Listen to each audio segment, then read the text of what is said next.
This is Bob Iacino from Path Trading Partners, along with Mike Arnold. We want to do a quick equity update, stock market update. Let me just go over some things for the week. We had a low data week last week where we basically only had consumer spending and GDP, although the GDP number came out as a bit of a weak surprise. But this week we get a little bit more data heavy. We've got pending home sales today, actually in a couple of hours. Tuesday starts an FOMC meeting. It's a two-day meeting. This is going to be mostly U.S. focused, but we've got Chicago PMI, got the Labor Department's consumer confidence. That's all on Tuesday. Wednesday is a bigger day.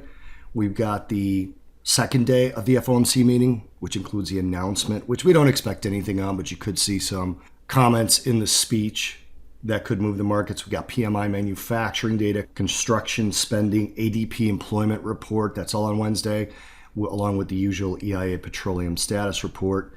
Thursday's Challenger job cut report, jobless claims, productivity, EIA natural gas report. And then on Friday, of course, we have non-farm payrolls, which the consensus is about 175,000 jobs on the headline.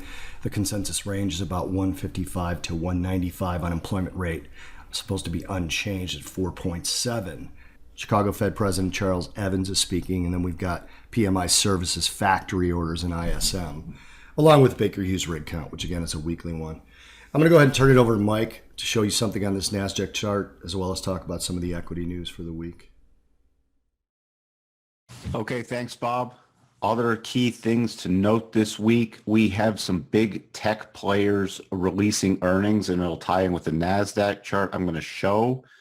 Should they report softer earnings than expected or potentially miss things. But we have Facebook, Apple, and Amazon all reporting earnings this week, as well as some of the oil majors. We have ExxonMobil, Royal Dutch Shell, and Chevron also reporting. So if you have anything in the oil sector, take note of that because you may see some key movement. Let's get on to the chart right now. Here I have NASDAQ futures, March futures up. And this is a classic rising wedge pattern. Now, we talked about this on our podcast that came out on Saturday. So if you're not subscribed to that, please do. This was a little confusing to talk about just verbally. I want to show it visually. Here's the wedge pattern. Here's the upward end. Here's the lower end. Here's the target line. So the other bottom red line is the target line. This gets a little challenging. We need a close below this magenta line to trigger it. Why it's challenging is then the targets are moving because every day that passes, the targets get closer.